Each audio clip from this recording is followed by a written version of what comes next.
Terutama jika ternyata kalian adalah etnis Minang atau Melayu yang tidak menyukai Jokowi atau PDIP. Dan kenyataan bahwa gak akan ada yang mau berkoalisi dengan pecundang.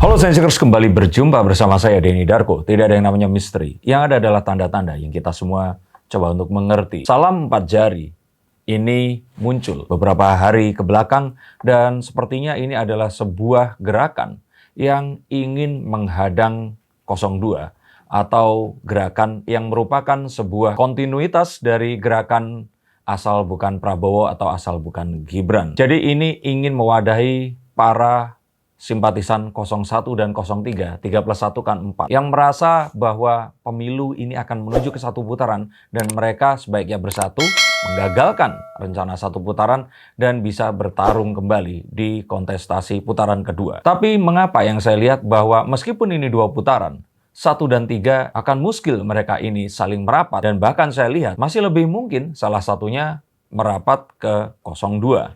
Mengapa begitu? Yuk kita akan lihat menggunakan kartu-kartu saya. Jangan di skip dan jangan dipotong videonya karena Anda perlu mengerti keseluruhan dari cerita. Dan ini adalah video yang penting yang akan membuka tabir sejarah. Mengapa hal di masa lalu sampai terjadi seperti demikian hingga. Terutama jika ternyata kalian adalah etnis Minang atau Melayu yang tidak menyukai Jokowi atau PDIP. Yuk kita akan coba lihat dengan kartu yang pertama. Yang saya lihat adalah kubu 01 dan 03, ini adalah penjelmaan polarisasi yang sesungguhnya. Mereka ini ada di ujung dari kutub yang tercipta. 01 ini di kubu kanan, dan 03 itu ada di kubu kiri. Untuk kalian yang belum paham, kanan ini adalah kubu agamis, kiri ini adalah nasionalis. 02 itu di tengah-tengah. Kalau dulu partai dengan nomor 01 ini adalah P3 atau agamis, partai 03 adalah PDIP, maka Golkar itu ada di tengah-tengahnya. Dan inilah juga yang menjadikan kemarin selama adanya kontestasi pemilihan presiden saat di 2014, 2019, kontestasi pilkada, dan nanti jika putaran kedua ini terjadi, polarisasi itu pernah dan akan terjadi lagi karena berjumpanya kubu agamis dan kubu nasionalis. Ini adalah salah satu alasan mengapa saya tidak ingin 2 putaran terjadi. Karena hampir pasti akan terjadi polarisasi. Dan jika kalian tidak lupa, itulah alasan mengapa dahulu Jokowi dituduh sebagai komunis atau PKI. Yuk kita akan lihat sejarahnya. Saya mencoba untuk mencari tahu dengan pencarian kenapa orang Minang benci Jokowi. Dan ternyata langsung ada kontennya. Kenapa orang Minang benci Jokowi. Ini ada di geotimes.id. Ditulis oleh Ade Armando. Mungkin kalian tidak suka penulisnya. Tapi yuk kita lihat tulisannya.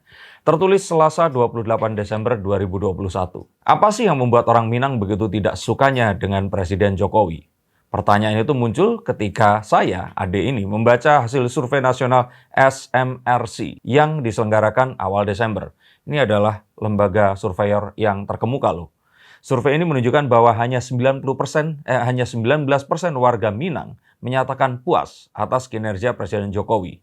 Ini berbeda sekali dengan suku-suku lainnya. Emang ada suku apa saja? Ada 78% warga Jawa menyatakan puas dengan kinerja Jokowi. Ya pantas mungkin dia orang Jawa. Tapi sebentar. 84% warga Batak puas dengan kinerja Jokowi. Lebih banyak dari wong Jawa. 65% warga Sunda puas dengan kinerja Jokowi. Dan 63% warga Betawi puas dengan kinerja Jokowi. Dan 58% warga Madura puas dengan kinerja Jokowi. Ini di 2021. Jadi kalau di suku-suku lain ini mayoritas menyatakan puas, kenapa kok di Minang ini hanya 1/5-nya yang menyatakan puas dengan kinerja Jokowi? Dan ini artinya sikap mayoritas warga Minang berbeda tajam dengan mayoritas warga Indonesia. Dalam survei Desember tersebut, warga Indonesia yang merasa sangat puas dengan kinerja Presiden Jokowi saat itu ya, itu adalah 71,7%. Sekarang ini kita tahu sudah lebih dari 80%. Ini adalah angka yang sangat impresif dan stabil dalam 2 tahun terakhir, artinya 2020, 2021, dan menuju 2022. Ade Armando sendiri adalah seorang keturunan Minang, namun terus terang dia sama sekali nggak paham dengan perilaku orang-orang Minang ini. Mungkin Uda Sanasbi bisa menjelaskan nanti. Apa sih yang dilakukan Jokowi terhadap orang Minang sehingga mereka sedemikian membenci sang presiden? Data pemilihan presiden 2014 dan 2019 sebenarnya sudah memberi indikasi bahwa orang Minang tidak suka Jokowi. Pada 2014, hanya 23% warga Sumatera Barat yang memilih pasangan Jokowi JK. 5 tahun kemudian, angka itu bahkan merosot drastis. Pada tahun 2019, hanya 14% warga yang memilih pasangan Jokowi Ma'ruf Amin. Tapi itu kan seharusnya cuma hasil pilpres. Mayoritas warga Sumatera Barat lebih suka dengan Prabowo karena adanya kedekatan dengan sejarah daerah itu. Tapi setelah pilpres selesai, tidakkah seharusnya masyarakat menilai secara lebih objektif? Karena itu, ada ini bertanya, apa sih salah Jokowi pada orang Minang? Jokowi justru sangat peduli pada Sumatera Barat. Kabarnya, Sumatera Barat adalah daerah yang paling banyak dikunjungi Jokowi selama masa kepresidenannya dari 2014 hingga 2019. Jokowi juga mewujudkan berbagai pembangunan infrastruktur di daerah itu. Dengan kata lain, Jokowi ini nggak pernah menganaktirikan Sumatera Barat. Lantas kenapa orang Minang gitu membenci Jokowi? Banyak pihak berusaha memberikan penjelasan. Salah satu penjelasannya adalah soal sejarah. Jokowi didukung PDIP, yang adalah penjelmaan baru dari PNI di bawah Soekarno. Masalahnya warga Sumatera Barat masih memiliki dendam atas apa yang dilakukan Presiden Soekarno di era demokrasi terpimpin. Soekarno dianggap sebagai pemimpin Jawa yang menindas Sumatera Barat. Penindasannya inilah yang kemudian melahirkan pemberontakan PRRI di Sumatera Barat, yang kemudian dihabisi secara brutal oleh pasukan militer dari Jawa. Jadi orang Minang membenci Jokowi bukan karena Jokowi jahat dan buruk, tapi karena dia dianggap sebagai suruhan Megawati yang adalah anak Soekarno yang dianggap sebagai musuh bebuyutan Sumatera Barat. Tentu saja kita bisa menganggap pandangan itu lebay, karena apa hubungannya Jokowi dengan apa yang dianggap sebagai kejahatan Soekarno terhadap Sumatera Barat? Tapi ya, kata siapa manusia selalu berakal sehat. Penjelasan keduanya adalah adanya anggapan bahwa Jokowi berasal dari PDIP yang adalah bentukan Partai Kristen dan Komunis. Soal komunis jelas mengada-ada. Tapi soal Kristen tentu saja tidak sepenuhnya salah. PDIP adalah partai yang terbentuk pada 1973. Mungkin PDI ya yang di sini dimaksud. Dan merupakan penggabungan PNI, Partai Murba, IPKI, dan juga Partai Kristen Indonesia dan Partai Katolik. Masalahnya, kalaulah ia ada elemen Kristen Katolik dalam PDIP, lantas kenapa? Apakah orang Minang sedemikian terbelakang sehingga membenci umat Kristen dan Katolik? Ini ujar Ade Armando. Apakah orang Minang memang rasis dan rasisme inilah yang menyebabkan mereka menjadi anti Jokowi? Nah, ini yang menarik. Penjelasan ketiga yang terkait dengan penjelasan kedua adalah soal menguatnya kaum Islamis radikal di Sumatera Barat. Saat ini Sumatera Barat adalah salah satu basis suara Partai Keadilan Sejahtera atau PKS. Sudah 2 periode Gubernur Sumatera Barat pegang PKS. Dengan demikian, kebencian terhadap Jokowi bisa terjadi.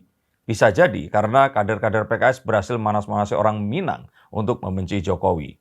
Jokowi digambarkan sebagai anti syariah, sementara Sumatera Barat sebenarnya sedang berusaha meniru jejak Aceh untuk menjadi provinsi yang menegakkan syariah. Jokowi digambarkan sebagai orang Islam abangan yang sebenarnya tidak peduli pada agama Islam dan dikelilingi oleh orang-orang liberal anti-Islam. Manakah penjelasan yang paling benar? Mungkin tidak ketiga-tiganya, tapi mungkin juga ketiga-tiganya sekaligus. Ade sendiri tidak tahu persis mana yang paling logis. Yang jelas, walau dia ini orang Minang, dia tidak pernah paham mengapa orang Minang sedemikian membenci Jokowi dan apapun penjelasannya. Hampir pasti itu adalah alasan yang tidak melandaskan diri pada akal sehat.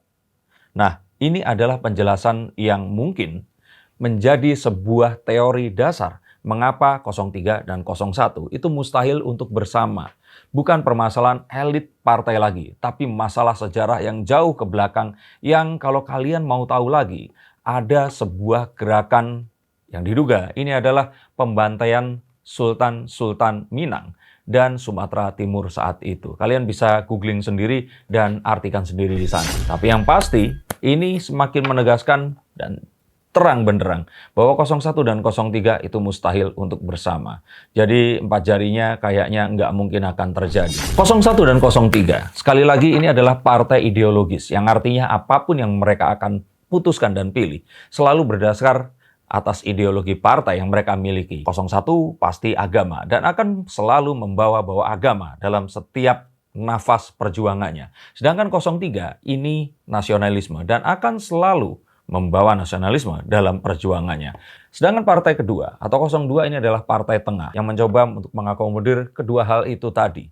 Maka ini juga menjadi sebuah penjelasan bahwa akan sangat mustahil kubu 01 dan 03 akan bisa diaduk di dalam satu gelas untuk bersatu melawan siapapun yang akan mereka lawan. Nah, karena 02 ini di tengah, saya melihat bahwa 02 ini secara perasaan, logika itu akan lebih bisa diterima oleh kedua-duanya. Seperti tadi dijelaskan bahwa pilpres sebelumnya Prabowo ini memiliki kandang suara yang sangat besar di Sumatera Barat. Sedangkan Jokowi dahulu bisa saja dia dibenci karena dia dianggap orang suruhan PDIP. Nah, dengan apa yang terjadi saat ini, sangat memungkinkan bahwa orang-orang Sumatera Barat atau orang-orang yang tidak menyukai Jokowi karena kemarin itu berseberangan dengan Prabowo akan lebih memilih untuk kembali ke 02 karena ada Prabowo di sana. Dan untuk 03 tentu saja akan lebih dekat untuk kembali kepada Jokowi dibandingkan dia harus menyeberang ke partai agamis yang mana biasanya agamis dan nasionalis ini pasti akan sulit untuk dipersatukan. Dan partai tengah ini mengutamakan apa? Saya pikir mereka mengutamakan kepentingan bangsa di atas ideologi yang mereka ini miliki. Sehingga terkadang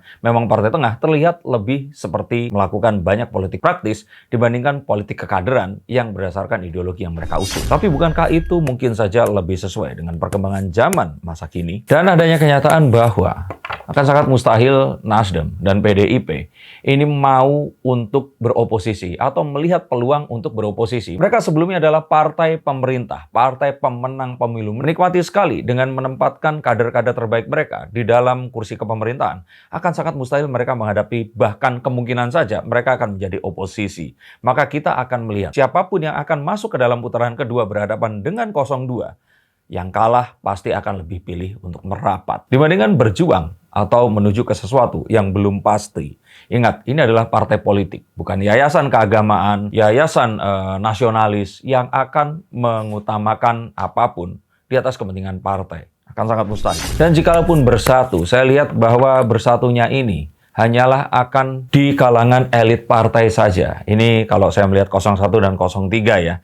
Mereka ini bersatu tanpa tahu bahwa petinggi partai yang non-elit ini pasti nggak akan mendapatkan dampak apapun dari hal ini tadi. Istilahnya kalau dalam pemilihan ada namanya kotel effect. Nah, kalau di sini mereka ini yang tanggung gitu loh. Jadi bukan elit partai tapi juga bukan akar rumput. Mereka ini pasti nggak mendapatkan apa-apa dari bersatunya atau mergernya, yang saya kira ini mergernya pasti hanya akan sementara juga. Dan mereka pasti akan bedol desa, mengajak akar rumput yang mereka wakili untuk pergi saja dari partai ini jika ternyata 01 dan 03 ini mengkhianati ideologi partai dan bersatu dengan sesuatu yang menjadi oposisinya. Ini oposisi yang sesungguhnya. Dan kenyataan bahwa akan ada yang mau berkoalisi dengan pecundang. Mereka ini akan takut. Saya katakan demikian adalah karena partai lebih baik menghadapi sebuah kepastian di depan yang akan pasti, walaupun itu kecil, daripada kemungkinan menang, tapi ketidakpastiannya sangat besar. Apalagi terhadap 02, di mana calon presidennya tidak terikat oleh partai, yang mana ini akan sulit untuk mendapatkan sebuah komitmen yang akan kuat, yang akan bisa dilandasi oleh keputusan partai dan jaminan kepartaian yang akan membuat apapun yang akan disepakati ini pasti akan dijalankan. Terbukti Pak Prabowo saja yang sudah memodali Mas Anies ini berani untuk dilawan dan dipermalukan sedemikian hingga dalam debat Capres kemarin. Akankah orang-orang masih percaya tanpa ada sebuah jaminan di dalamnya? Maka akan lebih mudah untuk menyimpulkan bahwa lawan sebenarnya dari 01 dan 03 bukanlah 02, tapi masing-masing 01 melawan 03 dan juga sebaliknya. Mengapa? Karena siapapun yang kalah itu akan lebih memilih untuk berpihak kepada 02. Dan dalam perjalanannya ini tadi, 01 dan 03 tidak akan segan-segan menggunakan segala cara untuk saling mengalahkan. Karena satu-satunya yang bisa dikalahkan bukanlah 02. Tetapi 03 untuk 01 dan 01 untuk 03. Maka mungkin kalau kalian menonton di YouTube atau televisi, WhatsApp group dan sebagainya, ini hanyalah sebuah utopia yang tidak akan terjadi. Hal yang merupakan sebuah persatuan untuk melawan sebuah ketidakadilan versi mereka, yang mana sebenarnya ini semua akan sulit untuk terwujud karena pada kenyataannya yang terjadi di sini bukanlah tentang benar dan salah, tapi bagaimana mendapatkan kekuasaan dengan cara apapun juga. Maka itulah yang akan terjadi pada 01 dan 03. Dan kalaupun ternyata 4 jari, mungkin salam 4 jarinya bukan seperti ini, melainkan begini. Terima kasih sudah menonton konten ini. Silahkan untuk direnungkan dan dibagikan jika ini bermanfaat. Dan pastikan untuk kalian memilih di 14 Februari nanti. Jangan golput dan pilihlah siapapun yang kalian anggap mewakili apa yang menjadi nilai kalian, harapan kalian, dan paslon yang terbaik versi kalian. Terima kasih, sampai jumpa, dan salam.